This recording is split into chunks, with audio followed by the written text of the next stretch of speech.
Hello everyone, this is Yash Nama. In this video, we will go through a numerical example to illustrate the steps involved in applying activity-based costing. So a company manufactures two products and provides the following data. Number of units made and sold. 100,000 units of product A, 250,000 units of product B. Material cost, $15 for product A and $25 for product B. Labor hours per unit. In order to make product A, we need half an hour. In order to make product B, we need 0.25 hours.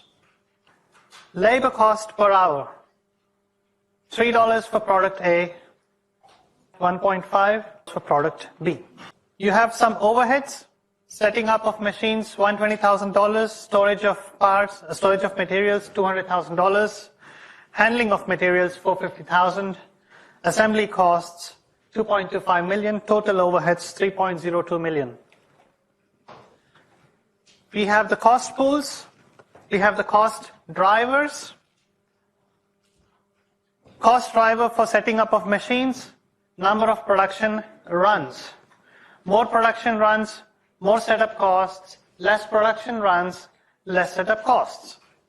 Product A is manufactured in production runs of 10,000 units, product B is manufactured in production runs of 5,000 units. Storage of materials. Number of requisitions is the cost driver. There were 10 requisitions for product A, 30 requisitions for product B. Handling of materials. Cost driver is number of orders sold. There were 50 orders for product A, 100 orders for product B. Assembly costs based on labor hours. And we've got labor hours details here. Okay? Calculate the unit cost using activity-based costing.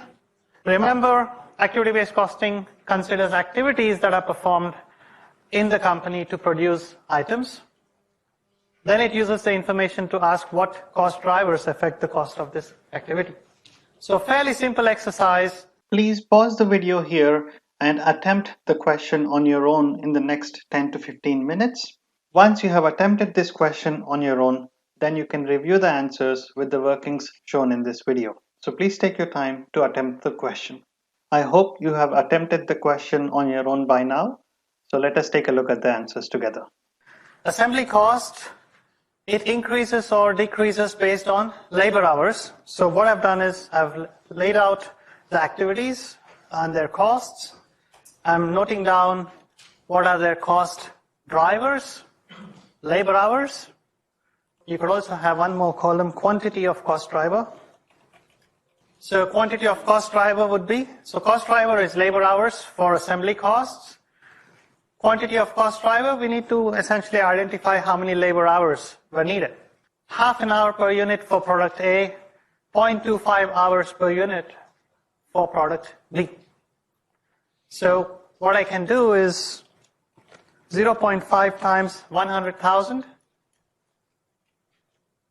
plus 0.25 times 250,000. This is the number of, so this is the hours per unit times number of units produced. For both the products put together, I have 112,500 labor hours. 112,500 labor hours, and cost driver rate would be 2.25 million upon 112,500 labor hours. It says 20 per labor hour. Okay? Times number of hours for each product, and you'll have it. Are we okay with the process? Cost of handling materials is $450,000. What is the cost driver? Orders sold. Number of orders sold, 50 orders for product A, 100 orders for product B. So 50 plus 100, 150 orders in total. 450,000 upon 150 orders, 3,000 per order. Okay, cost of storing materials, $200,000. What is the cost driver for storing materials? Number of requisitions. What did they say? 10 requisitions for product A, 30 requisitions for product B. 10 plus 30, 40 requisitions in total. Total cost 200,000, 40 requisitions in total, 5,000 per requisition. Finally, cost of setting up of machines, $120,000 based on number of production runs. So there is a slight difference, right? So in the way we've dealt with other items and this one. What is the information given to us? We are told that setting up of machines, the cost increases or decreases based on the number of production runs. So we're fine with that. We have one more piece of information, and that is product A is manufactured in production runs of 10,000 units. So if you go turn on the machine, set up the machine and turn on the machine, it will produce 10,000 units. And then again you need to set up the machine and then turn on the machine, and again it will produce 10,000 units. Product B is manufactured in production runs of 5,000 units. So you set up the machine, turn on the machine, it will produce 5,000 units, and then again you need to set up the machine and turn on the machine for another 5,000 units. So here we need to figure out how many times the machine was set up. Product A, total units produced 100,000. In order to produce 100,000 units, how many times do we need to set up the machine? Each time we set up the machine, it will produce 10,000 units. And in order to produce 100,000 units, we need to set up the machine 10 times. Product B, 250,000 units. Each time you set up the machine, it will produce 5,000 units.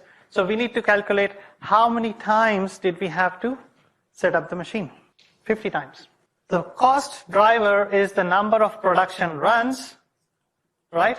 Quantity of cost driver is equal to 100,000 units produced of product A divided by 10,000 units in each production run. Will give us number of production runs for A, plus items produced product B 250,000 divided by each production run 5,000 units. This will give us the number of production runs. So in total 10 production runs for product A and 50 production runs for product B, 60 production runs in total. Cost driver rate, 120,000 upon 60, $2,000 per production run. Once we've got this information, rest is easy. Right? So I suggest every time you see something to do with activity-based costing, you need to have a framework to approach the question, and this framework is easy and simple. What we did essentially here is cost divided by quantity of cost driver will give us the cost driver rate. Once we've got these numbers, we can easily assign costs. Okay? Now, can we identify costs of the two products? Costs of the two products? Product A, product B. So, setup costs. So I'm just analyzing overheads just for your information. Setup costs, 2,000 per production run. How many production runs for product A? 10 production runs for product A.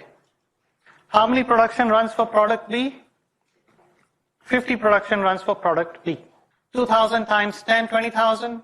2,000 times 50, 100,000. Storage cost. 5,000 per requisition, 10 requisitions for A, 30 requisitions for B. So, 5,000 times 10, 5,000 times 30. Handling cost. 50 orders for A, 100 orders for B. So, 3,000 times 50, 3,000 times 100. And finally, assembly costs. These are based on labor hours. So we need to look at the labor hours. 20 per labor hour times how many units? 100,000 units times 0.5 per unit. 100,000 times 0.5, 50,000. 50,000 times 20 is this. We do the same here. $20 an hour times number of units produced, 250, times 0.25 hours per unit. Total overheads is equal to sum of these. Units produced, 100,000, 250,000. Overhead cost per unit is equal to total overheads upon units produced, 12.2, 7.2. These are our overhead costs. We are given the direct costs. Material cost 15, labor cost 3, plus overhead cost 12.2. So total unit cost, material, labor, overheads, total per unit. Material cost is 15 and 25 each. Labor is 3 and 1.5. And overheads we calculated as 12.2 and 7.2. Total cost per unit would be 30.2 and 33.7. I hope this video was useful in understanding the steps involved in the application of activity-based costing. Please feel free to email me if you have any questions. Take care and goodbye.